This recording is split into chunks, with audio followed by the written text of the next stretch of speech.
Well, oh, hey, play the intro. Play the intro.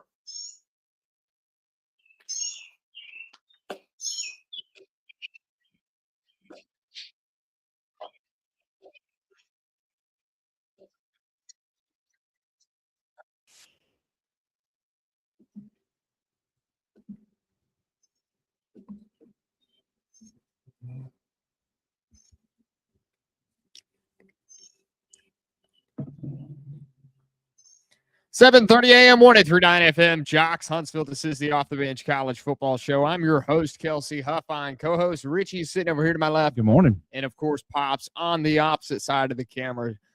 This morning, we have a list of headlines to go down. Of course, the post-spring top 25 is out. Brendan Sorsby is gambling within college football. I thought we learned this a while back. Allegedly, he's going through. I thought he was in rehab. I don't think there's any allegedly about it. He is in a gambling rehab, but that does not mean that the NCAA can't do anything about it because they likely will. I bet you he doesn't make it through rehab. I bet he doesn't play another ball game. Well, that's going to hurt the Big 12 a lot because Texas Tech is their new gemstone, if you will. Within Texas. So we're going to talk and discuss about that a little later because Kirby Smart has his thoughts on the SEC title now. He also has his thoughts. I have not heard that. He has his thoughts about how the teams now are soft compared to his Bama defensive team. That was he was throwing Bama some good comments. He was talking about those teams back in the you know what that sounds like, don't you? 2015-ish era. Is that a little rat poison rat between the hedges. Yeah. He's taking the Nick Saban thing and making it his own. Yeah. I used to love when Nick Saban would be mad at his team, and instead of yelling at his team, he would that poor Coke bottle on the stage. Everybody knows what I'm talking about when I say that. He would go in front of the media and just rip his team a new one and never say a word to the team. And then all of a sudden they would come out and be like, oh, look, all of a sudden we're better at blocking. I wonder why. We got Diego Pavia, of course, going undrafted in the NFL Draft. What's happening to his career right now? 3-year contract. Yeah, no, we're going to discuss the future on him a little bit as well. And to top it all off, the Kentucky Derby today. Speaking of betting. At 5:57 p.m. here. The Kentucky Derby will kick off, and of course the annual horse race, the big daddy of them all. See what will happen. I think me and Pops later in the second hour, we're going to discuss some of the names in the Kentucky Derby this year because they're always outrageous and they're really fun to talk about, similar to an all football name team. Oh, we need to do that one day. We usually do it every start of the season. Richie, I don't know if you were here for that last year. I was not. I don't think you were. We usually do that. Do you have a fun hat to wear while you talk about the Derby today? No, and I will not be wearing a clown either. I don't have a clown nose. Pops tried to put that on me already this year. The clown nose will not be happening. That seems disappointing. No, that was a bet you lost, dude. I said you had to wear like a clown nose. Things, yeah. You didn't follow through with your bet. I don't think we have a clown nose. Is the problem? Oh, I'll find one. Dude. Done. Yeah. Find one. You want to hit us up, guys? Join us next Saturday when Kelsey opens the show with a clown nose on for the first segment. You want to hit us up, guys? You can do so at Off the Bench CFB Show on YouTube. Of course, you can hit us up on Facebook too at Off the Bench. It's going to be an exciting show, good show. A little crispy here in North Alabama this morning. But as we begin and get into this, the post-spring top 25 is out. No surprise, Texas is ranked number 1. It looks like Arch Manning is looking to get that title of most improved player from season to season. This year, it's rounded out. Texas, Ohio State, Oregon, Georgia, Notre Dame, Alabama sticking back at number 14.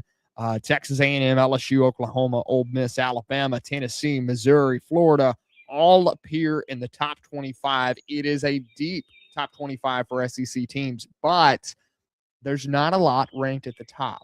Was that the football ranking or the baseball ranking? Football. This is post-spring. Or softball. Or softball. Yeah, this is post-spring for football, right? Seems like the SEC has just covering the top 25s and everything. Yes. They seem just means more. I hear. So a lot of we talked about last week, specifically in the draft, that the argument of the Big Ten is better in football right now. The draft would reflect that with how many first-round picks they have. Right. But the argument that the SEC is deeper also reigns true because of how many how many picks the SEC had throughout the whole draft. Right. So reflecting right here, this post-spring top 25 also is reflecting that going into this next year. And that's with Oklahoma and Texas having a very down year in the draft. I mean, when's the last time Missouri had a better draft than Texas and Oklahoma combined? Right. So, but it also tells you if they had a down year in the draft, that means they got a lot of players coming back. That That's is it, very They got true. experience coming back. Yeah. Which, as he's got the ranking up here, is the primary reason they're number one, and that also means that is it week 2 or week 3 of the year the Buckeyes of Ohio State travel to Austin, Texas. That would be week 2, September 12th. Is that week 2? Yeah. We get to see the matchup of what a lot of people are calling I'm going to go blank on Is one. it the name. So is that going to be game of the It's century? AJ Green, wide receiver AJ Green. I forget the wide receiver that he was going back and forth with in that draft when he was drafted.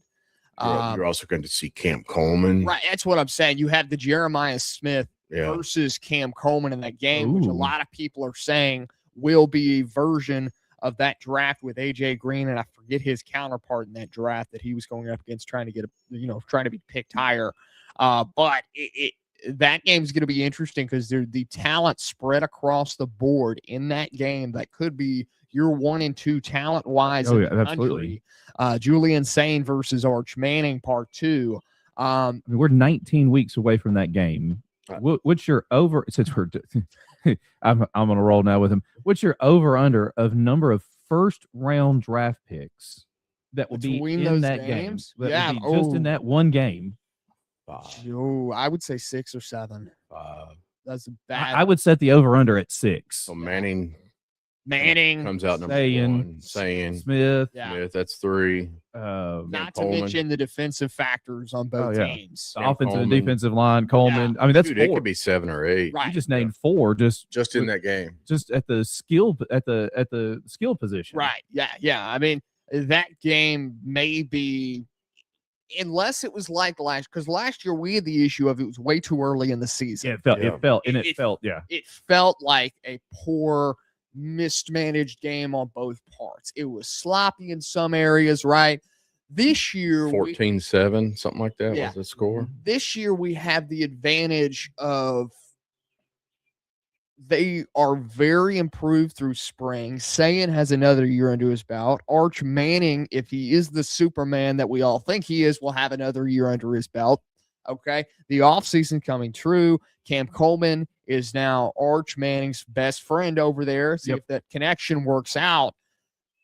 This game could feel more like a game of the year type environment. It's good. Will it be 1 and 2, or is Indiana going to mess that up? Is Indiana ranked behind? I didn't hear the rankings. I don't have the ranking on Indiana in front of me. I have them behind the top 5. But my point is that could very well be a preseason, 1 and 2 game on week 2. Right. Yeah, it very well could be. The talent in that game alone would reflect that. And especially on the Texas side, I think especially Texas fans have high hopes coming into this year, but they're very aware of how last season ended and how they're like that offshoot of Alabama fans that know when they're bad and then know when they're wrong. Yeah.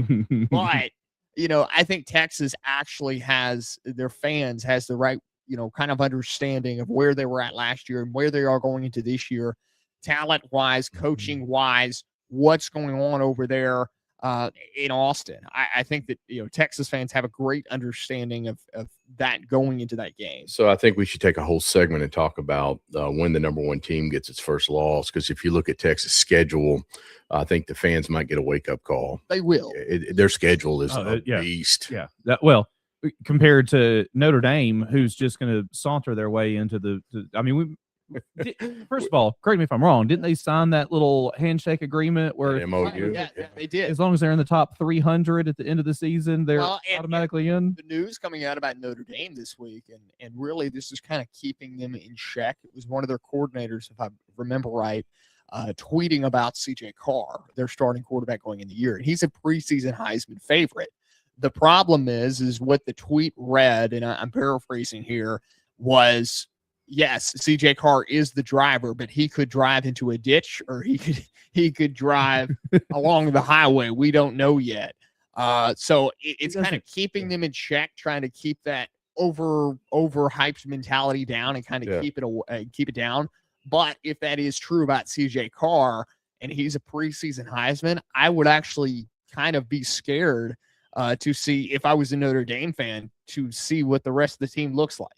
Right. I mean, obviously it doesn't matter. Spring, but they have a very easy schedule. So I think they play the Southeast YMCA week 1. Well, we're discussing before the show about the schedule for Notre Dame. Their first 5 opponents had a combined record of like 14 last year. I think they played Tutwiler week 2. Their toughest game being Miami the whole year.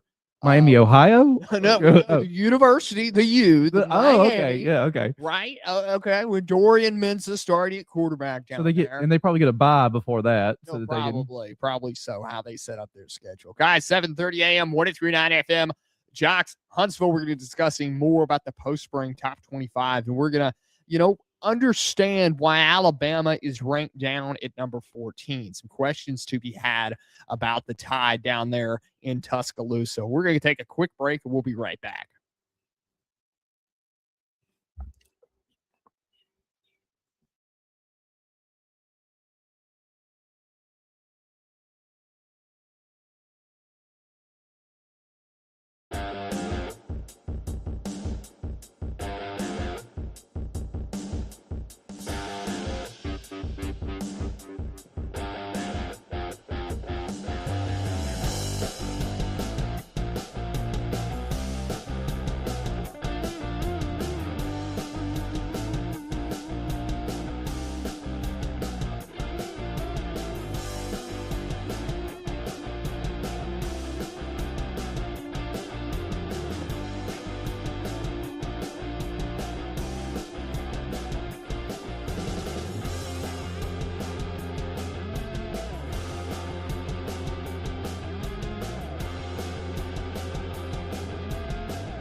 7:30 a.m., 103.9 FM, Jocks, Huntsville. This is the Off the Bench College Football Show. I'm your host, Kelsey Alfine, co-host Richie Jones, sitting over here to my left. Of course, Pops on the opposite side of the screen. So we've been going over the post-top 25 for spring and football.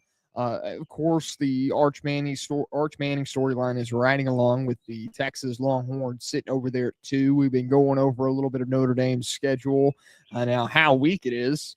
And of course, with Texas' schedule, they may be number 1, but it doesn't look like with their schedule they may not be ranked number 1 for long. Yeah, they got a toughie. Tough schedule over there. I've got the top 10 toughest schedules. If you'd like to, let's go over it, Richie. All right. Would you like to know number 1? Yeah. Oh my! Any guess who Texas. has the hardest schedule? Texas. No, it's going to be it's an not SEC Texas team. because Texas can't play themselves. So right. Give you a little bit of a hint. Florida. Close. Arkansas comes in at number 1 with their hardest game being at Texas. That's rough. They're also at Utah. Their easiest game, North Alabama. It's tough for Ryan Silverfield with his first year being at Arkansas, and he is the number 1. He is the toughest schedule in the country. There's going to be a little bit of a pattern here. Now, North Alabama has a reputation, though. Do you know what that reputation is? Not only did they pour millions of dollars into their football stadium, but they also have a reputation for hurting quarterbacks. That is true. Remember Mr. Travis over at Florida State? Mm-hmm. He's it pretty much ended his career over there. Number 2, Oklahoma. Their toughest game at Georgia. They also are at Michigan. Texas comes in at number 3. Poor Purdue probably ain't. So they're probably Purdue this year. So now you're dropping into the Big Ten top tier. Right. Yeah. Number 5, Florida. Number 6, Oregon. 7, Michigan. 8, the University of Alabama. 9, poor Cowbells, Mississippi State. And number 10, the Bluegrass, Kentucky. Other notables at 42 is Notre Dame, and at 50 is your defending national champion, Indiana Hoosiers. What was Georgia in that? Is Georgia listed? They were not listed in the top 10. Give me 2 seconds, and I will. Missouri 11, Tennessee 12, Georgia 14. Okay. I mean, just your entire LSU is 18. Your entire SEC is just Ole Miss at 22. You know, and then sprinkled in there a little bit is like, a handful of your Ohio States and stuff. Well, what's weird is when you sit there and you hear those Big Ten schools that are in there, and that's because they're going to play that tier in the Big Ten. I mean, we talk about it every year. This is their year to play that top of that tier. Mm-hmm. And then you got Indiana, and I'm sitting there looking at Indiana's schedule right now, and Indiana's going to play Michigan, Ohio State, USC, and Washington. So that's their 4 big games they've got this year. Okay. And they're going to be 6-0 before they play anybody. I mean, it's absolutely ridiculous. And that when they play somebody, it will be Ohio State they're playing. So that's going to be, whatever happens with Texas and Ohio State, That could be very interesting because you're right. Because let's say Ohio State beats Texas at Texas, and then Indiana goes on a run of 6-0. Yeah. You could then once again have 1 versus 2, 1 versus 3, depending on what else is going on in the top 25 and everything. Or you could have Texas what if Texas just absolutely just manhandles Ohio State, and then you're looking at that game going, Ohio State could get a second loss against Indiana, and Ohio State could be on the outs, or Ohio State gets beat by Texas and then goes and beats Indiana, and then we talk about, yeah, they started 6-0, but their only good game they lost. You know, you're talking about a big setup there. So I think so. You're talking about setups and setup games. Okay, this is a game I want everybody to schedule. Circle on their schedule. It's an Indiana game that I kind of like it. It's the week before Ohio State. And I didn't mention this game, but Indiana goes to Nebraska. Oh, I kind of like that. It's going to be, you know, a lot of corn, you know, a lot of red, you know. I've been on the Nebraska hype train for a while, ever since Matt Rule got there. But I can't tell you who their starting quarterback is right now because the big flip they had, he started last year, he transferred to Oregon. And you know, the question marks right now is he was going to transfer over to Texas Tech, but it won't happen. But I'm not 100% as sold as I was with Matt Rule in Nebraska last year. I was really high on them, and nothing really happened. So there's several people listed here. TJ Laffey He's is expected to compete for the starting job for Nebraska this year. And you know the reason why you can't name Nebraska starting quarterback? Because nobody else can? Because I don't think Nebraska can name Nebraska starting quarterback. I think that might be the case. Yeah, but you're talking about a dude that threw, so he's a redshirt freshman that for his 2025 season, he threw for almost 1,000 yards, 5 touchdowns, 1 interception. It's not terrible. You know, as a freshman, he got 1,000 yards. It was 904 yards. Well, and I trust Matt Rule to put together a roster talent-wise. And he's done rebuilds before. He did it at Baylor. He did it at Temple. Yeah. He tried his hand in the NFL. It didn't work out. But I trust Matt Rule enough to get a team under wraps and to have them compete in that respective conference, even if it's in the Big Ten. It's going to be a tough year for him, but Nebraska's hungry. And they have been the last couple of years. So I have no doubt in my mind that that'll be the guys. Circle that game, baby. Circle that game. 7:30 a.m., 103.9 FM, Jocks, Huntsville. This is the Off the Bench College Football Show. If you have any text questions or comments, you can hit us up here on YouTube at Off the Bench CFB Show. We're going to take a quick break. We'll be right back.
11:30 a.m., 103.9 FM, Jocks, Huntsville. This is the Off the Bench College Football Show. I'm your host, Kelsey Huffine, co-host Richie, sitting to my left over here, and of course, Pops on the other side of the camera here.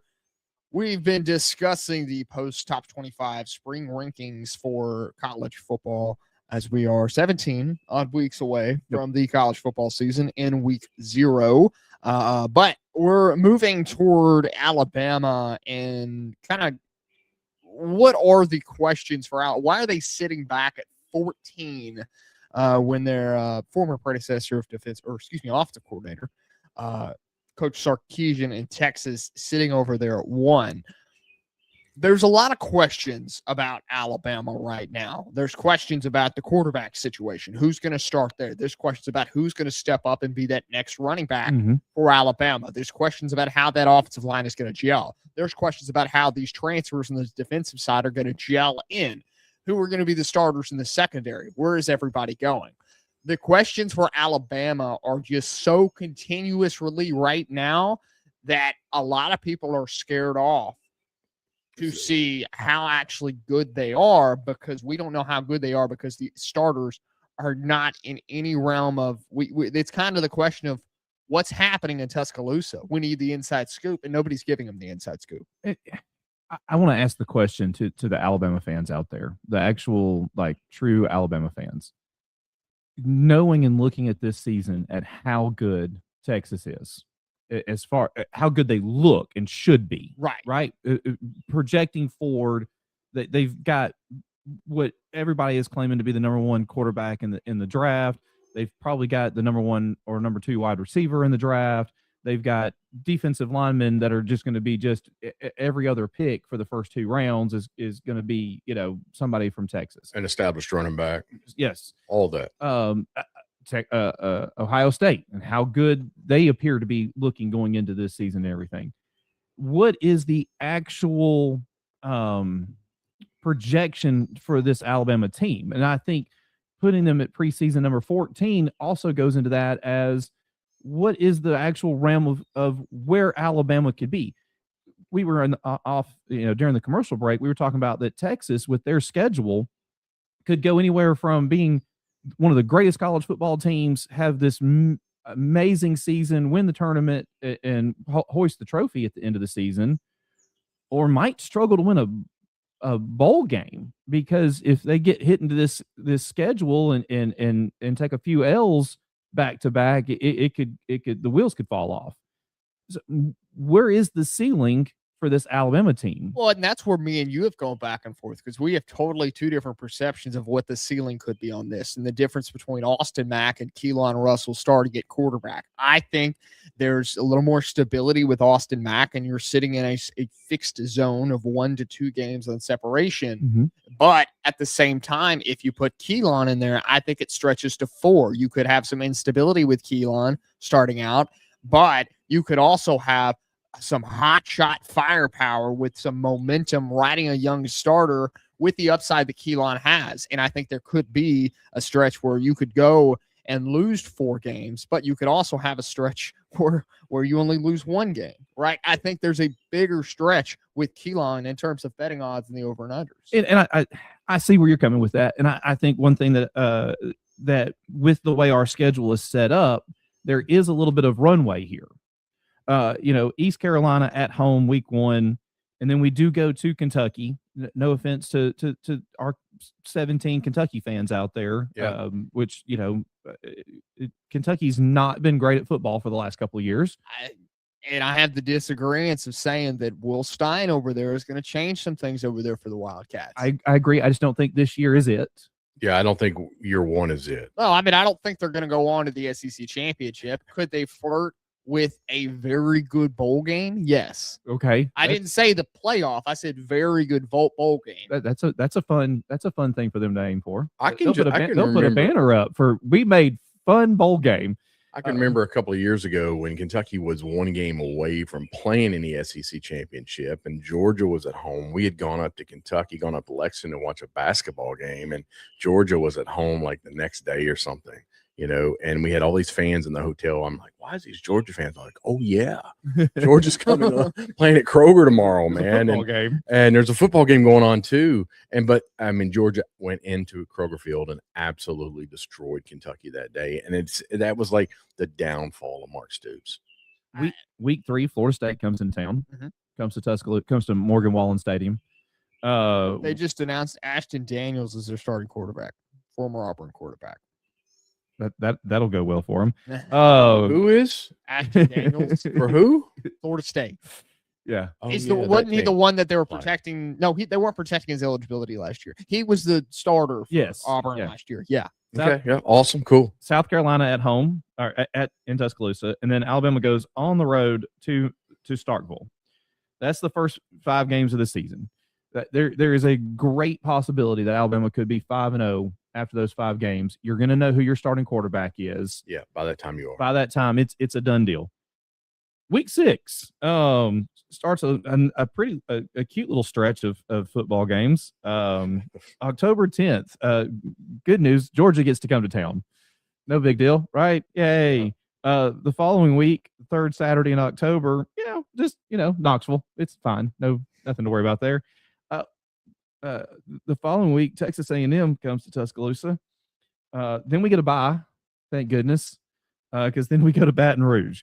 And when we get done with Baton Rouge, we get to go to Nashville. And we know what happened last time we went to Nashville. I don't like to remember that game. He's in the NFL now. He's learning the harsh reality of a lot of things with his lack of maturity in college that has taken him to the NFL. That's kind of been the case. Which is a step above where I thought he'd be. That is a case above. I thought he was going to be the starting quarterback for the Birmingham Stallions this weekend. So let's look at that stretch that Rich was just talking about. Can Bama do what he did last year? I mean, the realities of what we know about this Bama football team: instability at quarterback. We don't know what this offensive line is going to do. Who's the starting running back? Is it Crowell? Is it Hill? Is it AK Deer? AK Deer. Yeah, I think that no matter what, you leave that stretch with at least a loss. You're looking at a much improved Texas A&M thing from last year. Yeah. Okay, with now a multi-year quarterback at starter. They did lose a lot of talent to the. They did, and Elko has done a phenomenal job his first couple of years of being there, and he has turned around this Texas A&M team. Now they're not down there in College Station, which is the good news. Okay. LSU under Lane Kiffin. It's the best team money can buy right now. That's exactly it. They're not going to be gelled in their first season. Even this late in the season, maybe in Death Valley. Yes, that is a tough game. That'll be Saturday night in Death Valley. I don't think Lane will have that team gelled enough completely together. He's going to circle that game. He is. 100% he will. Get your popcorn ready, baby. Third Saturday in October is the question mark. We don't know who the starter of Tennessee is right now. Yeah, Tennessee could, yeah. It's probably going to be Drew is it McIntyre? McIntyre. It's going to be McIntyre, right? That's the possibility. He's a young guy. He's got a year under his belt. Not as a starter. He was behind Aguilar last year. It's going to be a question mark there, but you're in Knoxville. Never an easy place to play. It might be the toughest place to play in the country this year in Neyland. Georgia, always great game. There's no telling what's going to happen in that one. They finally got one back on Bama last year, but it was a postseason game. I mean, what happened? We ended Georgia's winning streak at home last year. Let's not forget that. 2-2 in that stretch still gets you in the playoffs. Right. Or Alabama. As long as you go undefeated the rest of the season. If you get what you think you're going to get from LSU. Yeah, if you 2-2 with going through that stretch, if you get what you think you're going to get with LSU, which the popular opinion with LSU is that they're going to be good. If you think you're going to get that and you go 2-2 in that stretch, there should be no reason that you're risking not getting in the playoff. Yeah. I'm thankful for the fact that we have Georgia and A&M at home. Yeah. And then we literally go on the road the following week. Kels, just for 17 seconds, you said something about the text line, and I got a text message from somebody upset that we're not talking enough about baseball. So I'm going to take 7 seconds and go baseball update. Braves good, Mets not. Back to you. Yeah. I'm with you. Essentially what it is. Yeah, Braves are playing some great baseball. And NL Central is going crazy with NL wins. Central, every team in the NL Central, it's the only division in baseball that's got a winning record. Boston fired their entire coaching staff. I don't think Philly did as well. And Now, I did see. Now, I do want to talk about baseball for 2 seconds since we were talking about Bama. This Vandy Bama game where the ump just got absolutely KO'd. Destroyed, man. Yeah. I hadn't seen that until you showed it to me this morning. It looked like somebody chopped down a oak tree, and he falls straight back, just arms out, just done. I think they had to hit him with the smelling salts and basically walk him off. They moved the umpire over to third base guy, come over to home plate. I don't know. I think they had to bring in an alternate, but this dude, Bama's up to bat. The Vandy pitcher, it's a high fastball. He swings at it. He cuts it just enough that it comes above the catcher. If you haven't seen the video of it, you need to go out and watch it. Hits the ump just straight under the chin. Hits the mask, but hits it just right there on the chin. And so a baseball player in the 1800s can get struck by lightning and then have a perfect game, but he can't ump the rest of the game. That's weak. That's weak, man. Calling him weak, man. Eli hitting us up on YouTube. Good morning, gentlemen. You're going to host the show from Stark Vegas on October 3rd. We've been discussing it. There's possibilities, but we don't know that far ahead in the future yet. So Eli, I'll commit to this, man. You guys set up the tailgate. You get all that stuff going. We'll show up with the equipment, and we'll come to Start Vegas. Get some That brisket sounds on like the, a plan. We'll get see some what brisket happens. on the smoker. But I better not hear those damn cowbells. Oh, well, you know you are. You You will for the first 3 quarters. I don't know.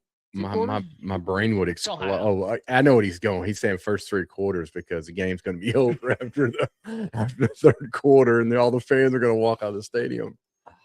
See what Coach Levy can put together for the Bulldogs this year. Probably his resume. Yeah. Likely. We'll see what At the end happens. of the year. We'll see what happens. You got some good one-liners this Yeah, morning, man. You do. So Alabama is on this stretch of games that we're in agreement, the 2-2 over that stretch of with an LSU team that is actually what people think they're going to be, would still put Bama in the playoffs. By no means is this an easy schedule, though. I think 2-2 gets you don't- in the SEC championship game as well. Yes, possibly. The good news is you don't have to deal with South Carolina in Cocktober. Yeah. No Shane Beamer. Yep. Yeah. In October down there. None of that, right? Okay. Alabama going to Lexington week 2. I think that is a question mark game. You think that's the game you Because circle? We don't know what the quarterback situation is going to look like through first 2 weeks. Okay, we could have it figured out. Grubb may put it out there week 1. We could see, well, we know who the starter is coming out of that game. But I don't think it'll be completely figured out. I don't know what they're going to do with this running back core. Is it going to be a running back by committee? Are we going to struggle like we had the last couple years under DeBoer and Grubb's offense with running backs? Is this offensive line going to be gelled, or is it going to be built to pass protect, or is it going to build to run block? Those are the question marks Alabama's got to answer, because going into Lexington in week 2 with a Will Stein team that's going to be really hyped up, energized, new energy around Lexington with a new head coach, especially a guy that just finished off a playoff run with Oregon. And Lexington just those Kentucky boys just signed the number 2 committed quarterback in the 27 class. So they got some recruits coming in, man. They're getting work done over there in Lexington. Yeah.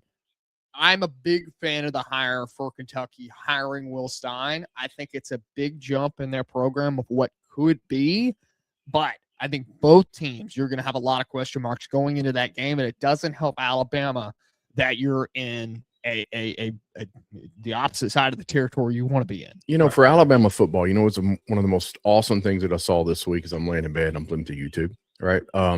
Was Ryan Coleman Williams on Yay Alabama talking with Crowell, the freshman running back. Mm-hmm. Okay. And you're talking about, you know, everybody talks about Williams' sophomore slump that he had. Man, this kid is as confident as he's ever been. Good. I'm talking about Williams. I mean, he's only good at 17, and then now he's 19. So maybe dude, odd numbers. and the conversation that they were having and talking about how Crowell was gelled with this team and how much he loves this team and And tell you what, you get that running back. I firmly believe it'll be Hill, Crowell, Deere. Right. I hate seeing Deere continue to get pushed back. All the hype he had last year, and he got playing time. I mean, how many running backs like Deere, third off the bench, got the playing time that he got last year, especially in the playoffs and some of the bigger games at the end of the year. But I love that confidence. You're going to have issues going into the future for Alabama for all the depth that they have at each position level. Look at quarterback next year. It's weird to hear because in this era of college football, you don't hear the word depth. Depth is all around the country as starters. So that's the problem with it, because Alabama, the next couple of years, you're going through Jet Damalia, you're going through Elijah Haven. You're going. There's even more quarterbacks on the roster. I mean, box of donuts though. You lose. You're going to lose probably Jet next year. I hate to say it like that, but you probably will. Yeah. Jet Damalia. You also have the Thompson quarterback, Trent Seaborn, as well. Both. The problem is Jet Damalia's in the same class as Elijah Haven. But Elijah Haven, all the hype with that kid right now, 6'4". I mean, he's like a classic quarterback, man. 7:30 a.m., 103.9 FM, Jocks Huntsville. This is the Off the Bench College Football Show. Guys, you want to hit us up, you can do so on YouTube at Off the Bench CFB Show. And, of course, we'll talk about our text questions, comments. Bring them in right now. This is the Off the Bench College Football Show. We'll be right back.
You want a longer segment for that?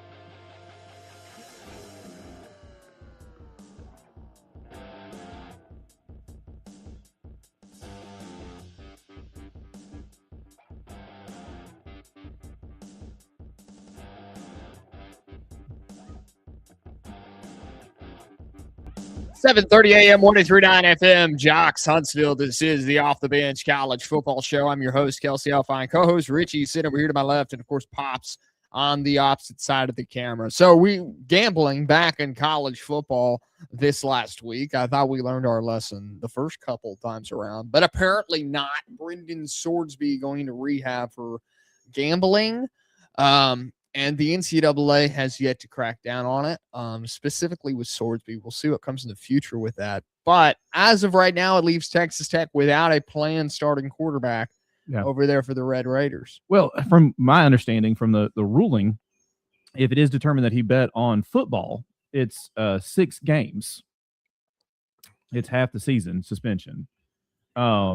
From my understanding is he did bet not just on football, but when he was at Indiana, I guess he transferred from Indiana at one point in time. Cincinnati. Is it Cincinnati? Yeah. Cincinnati. Yeah. He did bet on the team he was playing for. I don't think he made it in. He wasn't in the game or something. There was, he's trying to, say that, he wasn't playing or whatever, but he bet on his team, not, against his team.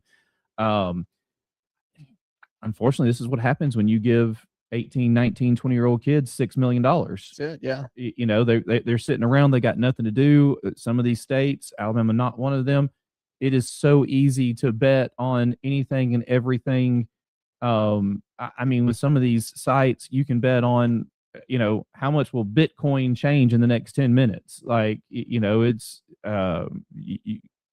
there's games in the middle of the night in different countries that you can now bet on. That you don't have to know anything about cricket or rugby or anything, and you can throw down, $20, $50, $100 on it. Right.